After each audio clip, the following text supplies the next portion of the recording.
ಇನ್ನೇನ್ ಕೆಲವೇ ಕ್ಷಣಗಳಲ್ಲಿ ಆರಂಭ ಆಗತ್ತೆ ಈ ಸಂಪುಟ ಸಭೆಯಲ್ಲಿ ಜಾತಿ ಗಣತಿ ವರದಿಯನ್ನ ಮಂಡನೆ ಮಾಡೋದಕ್ಕೆ ಸಿಎಂ ಹೊರಟಿದ್ದಾರೆ. ಜಾತಿ ಗಣತಿ ವರದಿಗೆ ಪ್ರಬಲ ಸಮುದಾಯದ ವಿರೋಧ ಇದೆ. ಒಕ್ಕಲಿಗ ಲಿಂಗಾಯತರಿಂದ ಜಾತಿ ಗಣತಿಗೆ ಆಕ್ಷೇಪ ಇದೆ.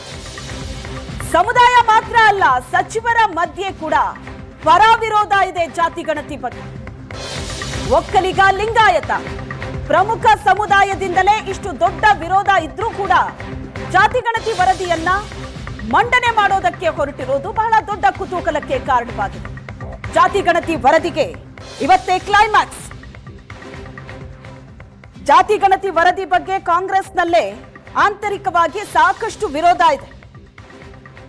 ಹೀಗಿದ್ರೂ ಕೂಡ ಸಿಎಂ ಸಿದ್ದರಾಮಯ್ಯನವರು ಜಾತಿ ಗಣತಿ ವರದಿಯನ್ನ ಸಂಪುಟ ಸಭೆಯಲ್ಲಿ ಮಂಡಿಸೋದಕ್ಕೆ ಹೊರಟಿರೋದು ಬಹಳ ದೊಡ್ಡ ಕುತೂಹಲಕ್ಕೆ ಕಾರಣವಾಗಿದೆ. ಈ ಬಗ್ಗೆ ಹೆಚ್ಚಿನ ಡೀಟೇಲ್ಸ್ ಅನ್ನ ಕೊಡ್ತಾರೆ ನಮ್ಮ ಪ್ರತಿನಿಧಿ ಮಾರುತೇಶ್ ಸಂಪರ್ಕದಲ್ಲಿದ್ದಾರೆ. ಮಾರುತೇಶ್, ಜಾತಿ ಗಣತಿ ವರದಿ ವಿಚಾರ ಬಂದಾಗ್ಲೆಲ್ಲ ಬಹಳ ದೊಡ್ಡ ವಿರೋಧಕ್ಕೆ ಕಾರಣ ಆಗತ್ತೆ. ವಿರೋಧ ಪಕ್ಷದವರು ವಿರೋಧ ಮಾಡ್ತಾರೆ, ಸ್ವಪಕ್ಷೀಯರಿಂದಲೂ ಕೂಡ ವಿರೋಧ ಇದೆ. ಇಷ್ಟೆಲ್ಲದರ ಮಧ್ಯೆ ಸಿಎಂ ಸಿದ್ದರಾಮಯ್ಯನವರು ಈ ವರದಿಯನ್ನ ಈಗೇನ್ ಮಂಡನೆ ಮಾಡೋದಕ್ಕೆ ಹೊರಟಿದ್ದಾರೆ.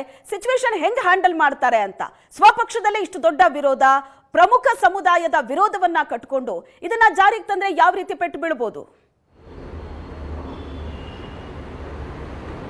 ಶ್ವೇತಾ, ಸಿದ್ದರಾಮಯ್ಯನವ್ರಿಗೆ ಒಂದು ರೀತಿ ಹೈಕಮಾಂಡ್ನ ಬಲ ಇದೆ. ಯಾಕೆಂದರೆ ಸ್ವತಃ ರಾಹುಲ್ ಗಾಂಧಿ ಅವರು ನಾವು ಅಧಿಕಾರಕ್ಕೆ ಬಂದರೆ ಇಡೀ ದೇಶಾದ್ಯಂತ ಜಾತಿ ಗಣತಿಯನ್ನು ಮಾಡ್ತೀವಿ ಅನ್ನುವಂಥದ್ದನ್ನು ಪ್ರತಿ ಚುನಾವಣಾ ಪ್ರಚಾರಗಳಲ್ಲೂ ಕೂಡ ಮಾತನಾಡ್ತಾ ಇದ್ರು. ಬಹುಶಃ ರಾಹುಲ್ ಗಾಂಧಿ ಅವರ ಈ ನಿಲುವು ಸಿದ್ದರಾಮಯ್ಯನವರಿಗೆ ಕ್ಯಾಬಿನೆಟ್ಗೆ ಜಾತಿ ಗಣತಿಯನ್ನು ತೆಗೆದುಕೊಂಡು ಬರೋದಕ್ಕೆ ಒಂದು ದೊಡ್ಡ ಮಟ್ಟದ ಬಲ ಅಂತ ಹೇಳಿದರೆ ತಪ್ಪಾಗಲಿಕ್ಕಿಲ್ಲ.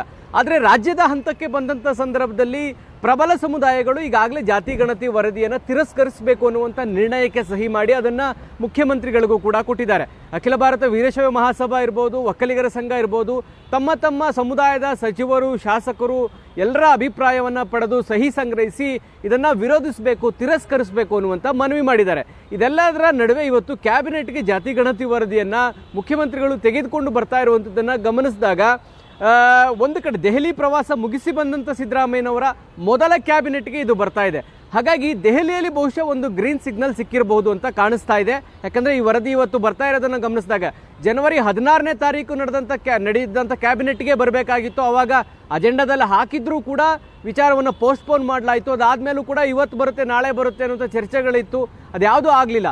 ದೆಹಲಿಗೆ ಹೋಗಿ ಬಂದ ಮೇಲೆ ಆಗ್ತಾ ಇರುವಂಥ ಕ್ಯಾಬಿನೆಟ್ಗೆ ಈ ವರದಿ ಬರ್ತಾ ಇರೋದ್ರಿಂದ ಸಹಜವಾಗಿ ದೆಹಲಿಯಿಂದಲೂ ಕೂಡ ಈ ವರದಿಯನ್ನು ಜಾರಿಗೊಳಿಸೋದಕ್ಕೋ ಅಥವಾ ಕ್ಯಾಬಿನೆಟ್ನಲ್ಲಿ ಮಂಡನೆ ಮಾಡೋದಕ್ಕೋ ಗ್ರೀನ್ ಸಿಗ್ನಲ್ ಕಾಣಿಸ್ತದೆ. ಯಾಕಂದರೆ ಸಿದ್ದರಾಮಯ್ಯನವ್ರ ಮೇಲೆ ಬಹಳ ಒತ್ತಡ ಇದೆ. ಸರ್ಕಾರ ಬಂದು 2 ವರ್ಷ ಆದರೂ ಕೂಡ ಜಾತಿ ಗಣತಿ ಬಗ್ಗೆ ಇನ್ನೂ ತೀರ್ಮಾನವನ್ನು ತೆಗೆದುಕೊಳ್ಳಿಲ್ಲ. ಪ್ರಣಾಳಿಕೆಯಲ್ಲಿ ಹಾಕಿದ್ರು ಕೂಡ, ಅದನ್ನು ಪ್ರಸ್ತಾಪ ಮಾಡಿದ್ರು ಕೂಡ ಅದನ್ನು ಜಾರಿಗೊಳಿಸ್ಲಿಕ್ಕೆ ಆಗ್ತಾ ಇಲ್ಲ ಅನ್ನುವಂತಹ ಒತ್ತಡ ಸಹಜವಾಗಿ ಸಿದ್ದರಾಮಯ್ಯನವ್ರ ಮೇಲೆ ಇತ್ತು. ಬಹುಶಃ ಅದಕ್ಕೆ ಒಂದು ಸೊಲ್ಯೂಷನ್ ಕಂಡುಕೊಳ್ಳುವ ರೀತಿಯಲ್ಲಿ ಇವತ್ತು ಕ್ಯಾಬಿನೆಟ್ಗೆ ತರ್ತಿದ್ದಾರೆ. ಅಂದರೆ ಕ್ಯಾಬಿನೆಟ್ನಲ್ಲಿ ಏನು ತೀರ್ಮಾನ ಆಗುತ್ತೆ, ಈಗ ಬಹಿರಂಗವಾಗಿ ವಿರೋಧಿಸಿರ್ತಕ್ಕಂಥವರು ಕ್ಯಾಬಿನೆಟ್ನ ಒಳಗೆ ತಮ್ಮ ನಿಲುವನ್ನು ಹೇಗೆ ವ್ಯಕ್ತಪಡಿಸ್ತಾರೆ. ಯಾಕಂದರೆ ವೀರಶೈವ ಲಿಂಗಾಯತ ಸಮುದಾಯದ ಸಚಿವರು ಇರ್ಬೋದು, ಒಕ್ಕಲಿಗ ಸಚಿವರು ಇರ್ಬೋದು, ಕ್ಯಾಬಿನೆಟ್ನ ಒಳಗಡೆ ಯಾವ ವಿರೋಧವನ್ನು ವ್ಯಕ್ತಪಡಿಸ್ತಾರೆ, ಯಾವ ನಿಲುವನ್ನು ತೆಗೆದುಕೊಳ್ತಾರೆ ಅನ್ನೋದು ಪ್ರಶ್ನೆ. ಸೊ ಹಾಗಾಗಿ ಇವತ್ತಿನ ಕ್ಯಾಬಿನೆಟ್ನೊಳಗೆ ಈಗ ಬರ್ತಾ ಇರೋದ್ರಿಂದ ಸಹಜವಾಗಿ ಕ್ಯಾಬಿನೆಟ್ನಲ್ಲಿ ಜಾತಿ ಗಣತಿ ವಿಚಾರಕ್ಕೆ ಸಂಬಂಧಪಟ್ಟಾಗೆ ಇಬ್ಬಾಗ ಅಂತೂ ಆಗಿದೆ. ಸೊ ಕ್ಯಾಬಿನೆಟ್ನ ಒಳಗಡೆ ತಮ್ಮ ತಮ್ಮ ಅಭಿಪ್ರಾಯಗಳನ್ನು ಆಲಿಸಿ ಮುಖ್ಯಮಂತ್ರಿಗಳು ಏನು ತೀರ್ಮಾನವನ್ನು ತೆಗೆದುಕೊಳ್ತಾರೆ. ನಿಜವಾಗಿಯೂ ಇದನ್ನು ಜಾರಿಗೊಳಿಸಿ ಇದರಲ್ಲಿದ್ದ ಶಿಫಾರಸುಗಳನ್ನು ಜಾರಿಗೊಳಿಸಿದರೆ ಜಾತಿ ಗಣತಿ ವರದಿ ಜಾರಿ ಆಯಿತು ಅಂತ ಹೇಳ್ಬೋದು. ನಾಳೆ ಇದರಲ್ಲಿ ಕ್ಯಾಬಿನೆಟ್ ಉಪಸಮಿತಿಗೆ ಇದನ್ನು ವಹಿಸ್ತೀವಿ, ಅವರು ಈ ಶಿಫಾರಸುಗಳನ್ನು ಗಮನಿಸಿಕೊಂಡು ಒಂದು ವರದಿ ಕೊಡಲಿ, ಇದನ್ನು ಜಾರಿ ಮಾಡಲಿಕ್ಕೆ ಸಾಧ್ಯ ಇದೆಯಾ ಇಲ್ವಾ ಅನ್ನೋಂಥದ್ದೇನಾದರೂ ಮಾಡಲಿಕ್ಕೆ ಹೊರಟ್ರೆ ಇದು ಮತ್ತೊಂದು ಕಾಲಹರಣ ಆಗೋದ್ರಲ್ಲಿ ಯಾವುದೇ ಅನುಮಾನ ಬೇಡ ಶ್ವೇತಾ. ಹಾಗಾಗಿ ಇವತ್ತಿನ ಕ್ಯಾಬಿನೆಟ್ನಲ್ಲಿ ಏನು ತೀರ್ಮಾನ ಆಗುತ್ತೆ ಅನ್ನೋದರ ಮೇಲೆ ಈ ಜಾತಿ ಗಣತಿ ವರದಿಯನ್ನು ಜಾರಿಗೊಳಿಸ್ತಾರಾ ಅಥವಾ ಇದನ್ನು ಕೇವಲ ರಾಜಕೀಯ ಕಾರಣಕ್ಕಾಗಿ ಇಟ್ಕೊಳ್ತಾರಾ ಅಥವಾ ಇದನ್ನು ಬರೀ ಕಾಲಹರಣ ಮಾಡೋದಕ್ಕೆ ಬಳಸ್ತಾರಾ ಅನ್ನೋದು ಸ್ಪಷ್ಟವಾಗಿ ಗೊತ್ತಾಗುತ್ತೆ. ಒಂದಂತೂ ಸತ್ಯ, ಸಿದ್ದರಾಮಯ್ಯನವರಿಗೆ ಜಾರಿಗೊಳಿಸಬೇಕು ಅನ್ನುವಂಥ ಅಭಿಲಾಷೆ ಇದ್ದಾಗಲೂ ಕೂಡ ಪ್ರಬಲ ಸಮುದಾಯಗಳ ವಿರೋಧದಿಂದಾಗಿ ಅದು ಚುನಾವಣೆಗಳ ಮೇಲೆ ಪರಿಣಾಮ ಬೀರ್ಬೋದು, ಮುಂದಿನ ಸಾರ್ವತ್ರಿಕ ಚುನಾವಣೆಗಳಿರ್ಬೋದು, ಮುಂದಿನ ಲೋಕಲ್ ಬಾಡಿ ಎಲೆಕ್ಷನ್ಸ್ಗಳಿರ್ಬೋದು, BBMP ಚುನಾವಣೆಗಳಿರ್ಬೋದು, ಇದರ ಮೇಲೆ ಪರಿಣಾಮಗಳನ್ನು ಬೀರ್ಬೋದು ಅನ್ನುವಂತಹ ಆತಂಕ ಕೂಡ ಸಹಜವಾಗಿ ಸಿದ್ದರಾಮಯ್ಯನವ್ರ ಮೇಲೆ ಇದೆ. ಸೊ ಆ ಕಾರಣಕ್ಕಾಗಿ ಜಾತಿ ಗಣತಿ ವರದಿಯಲ್ಲಿ ಏನೂ ಮಾಡಲಿಲ್ಲ, ಸುಮ್ಮನೆ ಇಸ್ಕೊಂಡು ಸುಮ್ಮನೆ ಇಟ್ಕೊಂಡಿದ್ದಾರೆ ಸಿದ್ದರಾಮಯ್ಯನವರು ಅನ್ನುವಂಥ ಟೀಕೆಗಳೇನಿತ್ತು, ಆ ಟೀಕೆಗಳಿಂದ ತಪ್ಪಿಸ್ಕೊಳ್ಳಿಕ್ಕೆ ಇವತ್ತು ಜಾತಿ ಗಣತಿಯನ್ನು ಕ್ಯಾಬಿನೆಟ್ಗೆ ತರ್ತಿದ್ದಾರೆ. ಅಂತಿಮವಾಗಿ ಕ್ಯಾಬಿನೆಟ್ ಈ ವರದಿಯ ಮೇಲೆ ಏನು ತೀರ್ಮಾನ ಆಗುತ್ತೆ? ಈ ವರದಿಯನ್ನು ಎಲ್ಲರಿಗೂ ಒಂದೊಂದು ಕಾಪಿ ಕೊಟ್ಬಿಟ್ಟು ಏನಾದ್ರು ಚರ್ಚೆ ಮಾಡ್ತಾರಾ, ಅಥವಾ ಇದು ಮುಚ್ಚಿದ ಲಕೋಟೆ ಮಾತ್ರ ನಾವು ತೆರಿತೀವಿ, ಇದರಲ್ಲಿರ್ತಕ್ಕಂಥ ಯಾವುದೇ ಮಾಹಿತಿಯನ್ನು ನಾವು ಹೊರಗಡೆ ಕೊಡೋದಿಲ್ಲ, ಇದನ್ನು ಸಚಿವ ಸಂಪುಟದ ಉಪಸಮಿತಿಗೆ ವಹಿಸ್ತೀವಿ, ಅವರು ಇದರ ಅಧ್ಯಯನ ಮಾಡಿ ವರದಿ ಕೊಡಲಿ ಅಂತೇಳಿ ಅಲ್ಲಿಗೆ ತಳ್ಳಿದರೆ ಇದು ಇನ್ನೊಂದು ಹಂತದ ಕಾಲಹರಣ ಮಾಡುವಂಥ ಪ್ಲಾನ್ ಆಗುತ್ತೆ. ಹೀಗಾಗಿ ಸದ್ಯಕ್ಕೆ ಇರುವಂಥ ಮಾಹಿತಿ ಪ್ರಕಾರ ಇದನ್ನು ಮತ್ತೊಮ್ಮೆ ಸಚಿವ ಸಂಪುಟ ಉಪಸಮಿತಿಗೆ ಒಪ್ಪಿಸ್ತಾರೆ ಅನ್ನುವಂಥ ಮಾಹಿತಿಗಳಿದೆ. ಆ ರೀತಿ ಮಾಡ್ತಾರಾ, ಅಥವಾ ಈ ಇಡೀ ವರದಿಯಲ್ಲಿರ್ತಕ್ಕಂಥ ಶಿಫಾರಸುಗಳೇನು, ಈ ವರದಿಯಲ್ಲಿರ್ತಕ್ಕಂತಹ ಬೇರೆ ಬೇರೆ ಜಾತಿಗಳ ಸಂಖ್ಯೆಗಳೇನು, ಅವರ ಆರ್ಥಿಕ ಸಾಮಾಜಿಕ ಪರಿಸ್ಥಿತಿಗಳೇನು ಅನ್ನೋದನ್ನ ಸರ್ಕಾರ ಬಹಿರಂಗ ಮಾಡುತ್ತಾ ಅನ್ನೋದು ಈಗ ಇರುವಂತ ಪ್ರಶ್ನೆ. ಶ್ವೇತಾ, ಓಕೆ ಮಾರುತೇಶ್, ಇಷ್ಟು ದೊಡ್ಡ ರಿಸ್ಕ್ ಅನ್ನ ಸಿಎಂ ಸಿದ್ದರಾಮಯ್ಯನವರು ಈಗ ತಗೋತಾರೆ ಅಂತ ಅನ್ಸುತ್ತಾ? ಯಾಕಂದ್ರೆ ಒಂದ್ ಕಡೆ ಹಿಂದುಳಿದ ವರ್ಗದ ನಾಯಕರು ಇದನ್ನ ಜಾರಿ ಮಾಡಿ ಅಂತ ಒತ್ತಾಯ ಮಾಡಬಹುದು, ಈ ಕಡೆ ಲಿಂಗಾಯತ ಒಕ್ಕಲಿಗ ಸಮುದಾಯದವರು ಕೂಡ ಜಾರಿ ಮಾಡಬೇಡಿ ಅಂತ ಒತ್ತಾಯ ಮಾಡಬಹುದು. ಬಟ್ ಮುಖ್ಯಮಂತ್ರಿ ಸ್ಥಾನದಲ್ಲಿ ಕೂತಂತಹ ಸಿದ್ದರಾಮಯ್ಯನವರಿಗೆ ಎಲ್ಲವನ್ನ ಬ್ಯಾಲೆನ್ಸ್ ಮಾಡಬೇಕಾಗಿದೆ. ಅದು ಕೂಡ ಈ ಸಿಚುವೇಶನ್ ಅಲ್ಲಿ ಇಂಥ ದೊಡ್ಡ ರಿಸ್ಕ್. ಒಂದು ಮಾತು ಹೇಳಿದ್ರಿ, ಕಾಲಹರಣ ಅಂತ. ಈಗ ನೋಡಿದ್ರೆ ಈ ಜಾತಿ ಗಣತಿ ವರದಿ ಮಂಡನೆ ಅಂತ ಅಂದ ನಂತರವೂ ಕೂಡ ಯಾವುದೇ ವಿರೋಧ ಈ ಕಡೆಯಿಂದ ವ್ಯಕ್ತವಾಗ್ತಾ ಇಲ್ಲ. ಹಾಗಾದ್ರೆ ಇದು ಕಾಲಹರಣ ಅನ್ನೋದೇ ಇಲ್ಲಿ ಗೊತ್ತಾಗ್ತಿದ್ಯಾ ಮೇಲ್ನೋಟಕ್ಕೆ? ಶ್ವೇತಾ, ಸಿದ್ದರಾಮಯ್ಯನವ್ರಿಗೆ ಇದು ಮಾಡಲೇಬೇಕಾದಂಥ ಅನಿವಾರ್ಯತೆ ಇದೆ. ಯಾಕಂದರೆ ಮೊನ್ನೆ ಗುಜರಾತ್ನಲ್ಲಿ ಆದಂತಹ CWC ಮೀಟಿಂಗ್ನಲ್ಲಿ ತೆಲಂಗಾಣದ ಮುಖ್ಯಮಂತ್ರಿ ರೇವಂತ್ ರೆಡ್ಡಿ ಅವರು ಒಳ ಮೀಸಲಾತಿ ಜಾರಿಗೊಳಿಸಿದ್ದಕ್ಕೆ ಇಡೀ ಸಭೆಯಲ್ಲಿ ಪ್ರಶಂಸೆಯನ್ನು ವ್ಯಕ್ತಪಡಿಸಿದ್ದಾರೆ. ಒಂದು ರೀತಿ ಅವರು ಆ ಸಭೆಯಲ್ಲಿ ಹೀರೋ ಆಗಿ ಎಮರ್ಜ್ ಆದರು. ಇಡೀ ಸಭೆಯಲ್ಲಿ ತೆಲಂಗಾಣ ಮುಖ್ಯಮಂತ್ರಿ ತೆಗೆದುಕೊಂಡಂಥ ತೀರ್ಮಾನದ ಬಗ್ಗೆ ಸಾಕಷ್ಟು ಪ್ರಶಂಸೆ ಬಂತು. ರಾಹುಲ್ ಅವರು ಕೂಡ ಭಾಷಣದಲ್ಲಿ ತೆಲಂಗಾಣ CM ತೆಗೆದುಕೊಂಡಂಥ ನಿರ್ಧಾರದ ಬಗ್ಗೆ ಮಾತನಾಡಿದರು. ಆದರೆ ಇಡೀ ದೇಶದಲ್ಲಿ ಮೊದಲು ಜಾತಿ ಗಣತಿ ವರದಿಯನ್ನು, ಅಂದರೆ ಜಾತಿ ಗಣತಿಯನ್ನು ಮಾಡಿದಂಥ ಕಾಂಗ್ರೆಸ್ ಸರ್ಕಾರ, ಅದು ಸಿದ್ದರಾಮಯ್ಯನವರ ಸರ್ಕಾರ, ಜಾತಿ ಗಣತಿ ವರದಿಯನ್ನು ಜಾರಿಗೊಳಿಸೋದ್ರಲ್ಲಿ ಆಗ್ತಾ ಇರುವಂಥ ಈ ವಿಳಂಬಕ್ಕೆ ಸಹಜವಾಗಿ ಸಿದ್ದರಾಮಯ್ಯನವರ ಮೇಲೆ ಹಿಂದುಳಿದ ವರ್ಗಗಳ ಸಿಟ್ಟಿದೆ. ಅವರು ಹಲವಾರು ಯೋಜನೆಗಳನ್ನು ಕೊಡ್ಬೋದು, ಅನುದಾನಗಳನ್ನು ಕೊಟ್ಟಿರ್ಬೋದು, ಸ್ಕೀಮ್ಸ್ಗಳನ್ನು ಜಾರಿ ಮಾಡಿರ್ಬೋದು. ಆದರೆ ಈ ಜಾತಿ ಗಣತಿ ವರದಿ ಜಾರಿಯಾದರೆ ರಾಜಕೀಯ ಪ್ರಾತಿನಿಧ್ಯಗಳು ಬದಲಾಗ್ತವೆ. ರಾಜಕೀಯವಾಗಿ ನಾವೇ ಪ್ರಬಲರು ಅಂದುಕೊಂಡಿರ್ತಕ್ಕಂಥವರ ನಿಜ ಬಣ್ಣ ಬಯಲಾಗುತ್ತೆ. ಅಂಕಿಅಂಶಗಳು ಬಯಲಾಗೋದ್ರಿಂದ ಯಾರು ಹೆಚ್ಚಿನ ಸಂಖ್ಯೆಯಲ್ಲಿ ಇದ್ದಾರೆ ಅವರಿಗೆ ಸರಿಯಾದ ರಾಜಕೀಯ ಪ್ರಾತಿನಿಧ್ಯಗಳು ಸಿಗ್ತಾ ಇಲ್ಲ.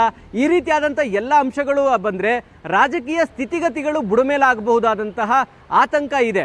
ಸೊ ಆ ಕಾರಣಕ್ಕಾಗಿ ಸಿದ್ದರಾಮಯ್ಯನವ್ರಿಗೆ ಇದನ್ನು ಮಾಡಲೇಬೇಕು. ಇದು ಮಾಡಿದರೆ ನಿಶ್ಚಿತವಾಗಿ ನಾನು ಏನು ಹಿಂದುಳಿದ ವರ್ಗಗಳ ಒಂದು ರೀತಿ ಚಾಂಪಿಯನ್ ಅಂತೇಳಿ ಎಲ್ಲರೂ ನನ್ನ ಕರೀತಾರೆ, ಅದನ್ನು ಮಾಡಿ ಹೋಗಬೇಕು ಹೋಗೋಷ್ಟರೊಳಗೆ ಅನ್ನುವಂಥದ್ದಂತೂ ಇದೆ. ಆದರೆ ಅದಕ್ಕೆ ಪ್ರಬಲ ಸಮುದಾಯಗಳು ಅಡ್ಡಗಾಲು ಹಾಕ್ತಾ ಇರೋದು ಮತ್ತು ಅದನ್ನು ಅಂದರೆ ಅವರ ಸಿದ್ದರಾಮಯ್ಯನವರಿಗೆ ಆ ಥರದೊಂದು ಅವಕಾಶಗಳು ಸಿಗದೇ ಇರೋ ರೀತಿ ಪ್ರಯತ್ನಗಳಂತೂ ಮಾಡ್ತಿದ್ದಾರೆ. ಸಿದ್ದರಾಮಯ್ಯನವರ ಮೇಲೆ ಒತ್ತಡ ಹೆಚ್ಚಾಗಿರುವ ಕಾರಣಕ್ಕಾಗಿ ಇವತ್ತು ಇದು ಕ್ಯಾಬಿನೆಟ್ಗೆ ಬರ್ತಾ ಇದೆ. ಸೊ ಇವತ್ತಿನ ಕ್ಯಾಬಿನೆಟ್ನಲ್ಲಿ ಈ ವರದಿ ಬಹಿರಂಗ ಆಗಿ ಇಂಪ್ಲಿಮೆಂಟೇಷನ್ ಆದರೆ ಮಾತ್ರ ಸಿದ್ದರಾಮಯ್ಯನವರು ಹಿಂದುಳಿದ ವರ್ಗಗಳಿಗೆ ನೀಡಿದಂಥ ಭರವಸೆಯನ್ನು ಈಡೇರಿಸಿದ್ರು ಅನ್ನುವಂಥ ವಿಚಾರ ಬರುತ್ತೆ. ಅಥವಾ ಈಗ ಸಚಿವ ಸಂಪುಟ ಉಪಸಮಿತಿಗೆ ಕೊಟ್ಬಿಟ್ಟು ಅವರು ಇನ್ನೊಂದು 2 ವರ್ಷ ಆಗ್ತಾ ಬಂದರೆ ಮತ್ತೆ ಅದು ಇನ್ನೊಂದು ಚುನಾವಣೆಗೆ ಬಂದಂಥ ಸಂದರ್ಭದಲ್ಲಿ ಇದು ಚುನಾವಣೆಗಾಗಿ ಬಳಸುವಂಥ ಜಾತಿ ಗಣತಿ ವರದಿ ಅನ್ನುವಂಥ ಟೀಕೆಗಳು ಕೂಡ ವ್ಯಕ್ತವಾಗುತ್ತೆ. ಹಾಗಾಗಿ ಸಿದ್ದರಾಮಯ್ಯನವರ ಮನಸ್ಸಿನಲ್ಲಿ ಇದನ್ನು ಜಾರಿಗೊಳಿಸಬೇಕು ಅನ್ನುವಂಥ ಇಂಗಿತ ಇದ್ರೂ ಕೂಡ ಪ್ರಬಲ ಸಮುದಾಯಗಳ ವಿರೋಧದಿಂದಾಗಿ ಇದನ್ನು ಇನ್ನಷ್ಟು ಕಾಲಹರಣ ಮಾಡುವಂತಹ ಪರಿಸ್ಥಿತಿಗೆ ದೂಡ್ತಾ ಇದೆ ಸಿದ್ದರಾಮಯ್ಯನವ್ರನ್ನ ಅನ್ನೋದಂತೂ ಸ್ಪಷ್ಟ. ಆದರೆ ಸಿದ್ದರಾಮಯ್ಯನವರು ಇದೆಲ್ಲನ ಲೆಕ್ಕಿಸದೆ ಮುನ್ನಡಿತಾರಾ ಅನ್ನುವಂಥದ್ದು ಈಗ ಪ್ರಶ್ನಾರ್ಥಕ ಚಿಹ್ನೆಯಾಗಿ ಉಳಿತಾ ಇದೆ. ಇನ್ನೊಂದು ಕಡೆ ಅಧಿಕಾರ ಹಂಚಿಕೆಯ ಚರ್ಚೆ ನಡೀತಾ ಇರುವಂತಹ ಈ ಸನ್ನಿವೇಶದಲ್ಲಿ ಸಿದ್ದರಾಮಯ್ಯನವರು ಇದನ್ನು ಜಾರಿಗೊಳಿಸಿದರೆ ಇಡೀ ಹಿಂದುಳಿದ ವರ್ಗಗಳ ಸಮುದಾಯಗಳು ಸಿದ್ದರಾಮಯ್ಯನವರ ಪರವಾಗಿ ನಿಲ್ತವೆ. ಒಂದು ವೇಳೆ ಸಿದ್ದರಾಮಯ್ಯನವರೇನಾದರೂ CM ಸ್ಥಾನದಿಂದ ಬದಲಾವಣೆ ಮಾಡಬೇಕು ಅನ್ನುವಂತಹ ವಿಚಾರಗಳು ಬಂದರೆ ಆಗ ಜಾತಿ ಗಣತಿಯನ್ನು ನಿಶ್ಚಿತವಾಗಿ ಜಾರಿಗೊಳಿಸಿಯೇ ಹೋಗ್ತಾರೆ ಅನ್ನುವಂಥ ಚರ್ಚೆಗಳು ಸಿದ್ದರಾಮಯ್ಯನವರ ಆಪ್ತ ಬಳಗದಲ್ಲೂ ಇದೆ. ಮತ್ತು ಹಿಂದುಳಿದ ವರ್ಗಗಳ ಸಿದ್ದರಾಮಯ್ಯನವರ ಜೊತೆ ಗುರುತಿಸಿಕೊಂಡಿರ್ತಕ್ಕಂಥ ಹಿಂದುಳಿದ ವರ್ಗಗಳ ಮುಖಂಡರ ಅಭಿಪ್ರಾಯ ಕೂಡ ಅದೇ ರೀತಿ ಕಾಣಿಸ್ತಾ ಇದೆ. ಅಂದರೆ ಇದು ಒಂದು ರೀತಿ ಸಿದ್ದರಾಮಯ್ಯನವರಿಗೆ ತಮ್ಮ ಕುರ್ಚಿ ಗಟ್ಟಿ ಮಾಡಿಕೊಳ್ಳುವ ಅಸ್ತ್ರವೂ ಹೌದು, ಈ ಬೇರೆ ಬೇರೆ ಸಮುದಾಯಗಳನ್ನು ಬಿಗಿಯಾಗಿ ಇಟ್ಕೊಳ್ಳುವಂಥ ಅಸ್ತ್ರವೂ ಹೌದು. ತಾವು ಹಿಂದುಳಿದ ವರ್ಗಗಳ ಚಾಂಪಿಯನ್ ಆಗಿ ಎಮರ್ಜ್ ಆಗಿ ಆ ಒಂದು ಇತಿಹಾಸದಲ್ಲಿ ಅವರ ಹೆಸರನ್ನ ಉಳಿಸ್ಕೊಳ್ಳೋದಕ್ಕೂ ಕೂಡ ಜಾತಿ ಗಣತಿ ಒಂದು ಅಸ್ತ್ರವಾಗಿ ಇದೆ. ಈ ಮೂರರಲ್ಲಿ ಸಿದ್ದರಾಮಯ್ಯನವರ ಆಯ್ಕೆ ಯಾವುದಾಗಿರುತ್ತೆ ಅನ್ನೋದನ್ನು ಕಾದು ನೋಡಬೇಕಾಗತ್ತೆ. ಶ್ವೇತಾ, ಓಕೆ ಮಾರುತೇಶ್, ರಾಜಕೀಯವಾಗಿ ಈ ಜಾತಿ ಗಣತಿ ವರದಿ ಅನ್ನೋದು ಯಾವ ರೀತಿ ಪರಿಣಾಮ ಬೀರುತ್ತೆ ಅನ್ನೋದನ್ನ ಹೇಳಿದ್ರಿ. ಈ ಜಾತಿ ಗಣತಿ ಅನ್ನೋದು ಕೇವಲ ಜಾತಿಯ ಆಧಾರದ ಮೇಲೆ ನಡೆದಂತಹ ಗಣತಿ ಅಲ್ಲ, ಆರ್ಥಿಕ, ಶೈಕ್ಷಣಿಕ, ಸಾಮಾಜಿಕ ಈ ಎಲ್ಲ ವಿಚಾರಗಳ ಬಗ್ಗೆಯೂ ಕೂಡ ಮಾಹಿತಿ ಕಲೆ ಹಾಕಲಾಗಿದೆ. ಹಾಗಾಗಿ ಈ ಎಲ್ಲ ವಿಭಾಗಗಳ ಮೇಲೆ ಯಾವ ರೀತಿ ಪರಿಣಾಮ ಬೀರಬಹುದು ಅನ್ಸುತ್ತೆ? ಖಂಡಿತವಾಗಿ ಈಗ ಜಾತಿ ಗಣತಿ ರಾಜಕೀಯ ಕಾರಣಗಳಿಗಾಗಿ ಅಂದರೆ ಇದು ಸಾಮಾಜಿಕ ಮತ್ತು ಆರ್ಥಿಕ ಪರಿಸ್ಥಿತಿಗಳೇನು ಇದಾವೆ ಅನ್ನೋದನ್ನು ಗಮನಿಸಿದಾಗ ಆರ್ಥಿಕವಾಗಿ ಅವ್ರನ್ನ ಮೇಲೆತ್ತಲಿಕ್ಕೆ ಯಾವ ಯಾವ ಯೋಜನೆಗಳನ್ನು ಘೋಷಣೆ ಮಾಡ್ಬೋದು ಅನ್ನುವಂಥದ್ದನ್ನು ಕೂಡ ಈ ಸಮಿತಿ ನೀಡಿರ್ತಕ್ಕಂದ್ರೆ ಜಾತಿ ಗಣತಿ ವರದಿಯಲ್ಲಿ ಉಲ್ಲೇಖ ಆಗಿದೆ. ಅಂದರೆ ಈಗ ಯಾವುದೇ ಒಂದು ಸಮುದಾಯವನ್ನು, ಹಿಂದುಳಿದ ವರ್ಗದ ಸಮುದಾಯವನ್ನು ತೆಗೆದುಕೊಂಡಾಗ ಅವರಿಗೆ ಸಾಮಾಜಿಕವಾಗಿ ಮತ್ತು ಆರ್ಥಿಕವಾಗಿ ಇರ್ತಕ್ಕಂತಹ ಅವಕಾಶಗಳೇನು, ಅವರನ್ನ ಆರ್ಥಿಕವಾಗಿ ಸದೃಢಗೊಳಿಸೋದಕ್ಕೆ ಏನೆಲ್ಲ ಮಾಡಬಹುದು ಅನ್ನುವಂತಹ ಯೋಜನೆಗಳ ಬಗ್ಗೆಯೂ ಕೂಡ ಶಿಫಾರಸುಗಳಾಗಿರುತ್ತೆ. ಸೊ ಅದನ್ನು ಇಂಪ್ಲಿಮೆಂಟೇಷನ್ ಮಾಡಿದರೆ ನಿಶ್ಚಿತವಾಗಿ ಅವರ ಆರ್ಥಿಕ ಪ್ರಗತಿ ಸಾಧಿಸಲಿಕ್ಕೂ ಕೂಡ ಈ ವರದಿ ಸಹಾಯ ಆಗುತ್ತೆ. ಇನ್ನು ಸಾಮಾಜಿಕ ಪರಿಸ್ಥಿತಿಗಳನ್ನು ನೋಡಿದಾಗ ಈಗಲೂ ಕೂಡ ಈ ತಳ ಸಮುದಾಯದಂಥವರು, ಕೆಳಜಾತಿ ಅನ್ನುವಂಥ ಏನು ಟೀಕೆ ಅಂದರೆ ಮಾತುಗಳಿದ್ದಾವೆ, ಅಂಥವರಿಗೆ ದೇವಾಲಯ ಪ್ರವೇಶ ಮಾಡಲಿಕ್ಕೆ ಈಗಲೂ ಕೂಡ ಇಲ್ಲದೇ ಇರುವಂಥ ಪರಿಸ್ಥಿತಿಗಳಿದ್ದಾವೆ. ಸೊ ಅದನ್ನು ಬದಲಾಯಿಸಲಿಕ್ಕೂ ಕೂಡ ಈ ಸಾಮಾಜಿಕ ಕಾರಣಗಳಿಂದಾಗಿ ನಡೆದಿರ್ತಕ್ಕಂಥ ಸಮೀಕ್ಷೆಗಳೇನಿದ್ದಾವೆ ಅದು ಕೂಡ ಸಹಾಯ ಮಾಡುತ್ತೆ. ಜೊತೆಗೆ ಸುಮಾರು ಒಂದು 54 ಅಂಶಗಳ ಆಧಾರದ ಮೇಲೆ ಪ್ರಶ್ನಾವಳಿಗಳನ್ನು ನೀಡಿ ಮಾಹಿತಿ ಸಂಗ್ರಹ ಮಾಡಿದ್ದಾರೆ. ಅಂದರೆ ಅವರ ಮನೆಯ ಪರಿಸ್ಥಿತಿ ಹೇಗಿದೆ ಮತ್ತು ಅವರ ಆರ್ಥಿಕ ಪರಿಸ್ಥಿತಿಗಳೇನಿದ್ದಾವೆ, ಅವರ ಮನೆಯಲ್ಲಿ ವೆಹಿಕಲ್ಗಳಿದೆಯಾ, ಟಿ ವಿ ಇದೆಯಾ, ಅವರ ವಾರ್ಷಿಕ ಆದಾಯಗಳೇನು. ಸೊ ಈ ಎಲ್ಲ ಆಯಾಮದಿಂದಲೂ ಸಮೀಕ್ಷೆಗಳು ನಡೆದು ಮಾಹಿತಿ ಸಂಗ್ರಹಿಸಿರೋದ್ರಿಂದ ಮುಂದೆ ಸರ್ಕಾರ ಬಜೆಟ್ ಮಾಡುವಂಥ ಸಂದರ್ಭದಲ್ಲಿರ್ಬೋದು, ಸ್ಕೀಮ್ಸ್ಗಳನ್ನು ಘೋಷಣೆ ಮಾಡುವಂಥ ಸಂದರ್ಭದಲ್ಲಿರ್ಬೋದು, ನಿರ್ದಿಷ್ಟ ಸಮುದಾಯಗಳಿಗೆ ಇಂಥದ್ದೇ ಯೋಜನೆ ಘೋಷಣೆ ಮಾಡಿದರೆ ಆ ಸಮುದಾಯ ತಲುಪಿ ಒಂದಷ್ಟು ಆ ಸಮುದಾಯ ಅಭಿವೃದ್ಧಿಯ ಕಡೆಗೂ ಕೂಡ ಸಹಾಯ ಆಗುವಂತಹ ವರದಿ. ಆದರೆ ವರದಿ ಬಹಳಷ್ಟು ವಿಳಂಬ ಆಗಿದೆ ಅಂತ ಅನ್ನೋದನ್ನು ಕಾಂತರಾಜ್ ಅವರು ಕೂಡ ಒಪ್ಕೊಂಡಿದ್ದಾರೆ. ಅಂದರೆ ಯಾಕೆಂದರೆ 2015ರಲ್ಲಿ ಸಂಗ್ರಹ ಮಾಡಿರುವಂಥ ದತ್ತಾಂಶ, ಆಗ ಇದ್ದಂತಹ ಆರ್ಥಿಕ, ಸಾಮಾಜಿಕ, ರಾಜಕೀಯ ಪರಿಸ್ಥಿತಿಗಳೇ ಬೇರೆ. 2025ರಲ್ಲಿ ಇದನ್ನು ಜಾರಿಗೊಳಿಸಬೇಕು ಅನ್ನುವಂಥ ವಿಚಾರಕ್ಕೆ ಬಂದಾಗಲ ಆಗಿರುವಂತಹ ಬದಲಾವಣೆಗಳೇ ಬೇರೆ. ಅದರ ಸ್ಯಾಂಟಿಟಿಯ ಪ್ರಶ್ನೆಗಳು ಕೂಡ ಎದ್ದಿದ್ದಾವೆ ಶ್ವೇತಾ. ಹಾಗಾಗಿ ಇದು ಸಾಮಾಜಿಕ ಮತ್ತು ಆರ್ಥಿಕ ಕಾರಣಗಳಿಂದಾಗಿಯೂ ಕೂಡ ಪ್ರಮುಖವಾಗಿರ್ತಕ್ಕಂಥ ವಿಚಾರ Shweta. Yes, thank you Maruthesh ನಿಮ್ಮೆಲ್ಲ ಡೀಟೇಲ್ಸ್ಗೆ.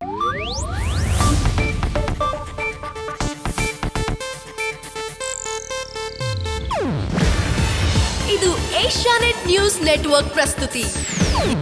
ನೀವು ನೋಡ್ತಿದ್ದೀರಾ ಏಷ್ಯಾನೆಟ್ ಸುವರ್ಣ ನ್ಯೂಸ್.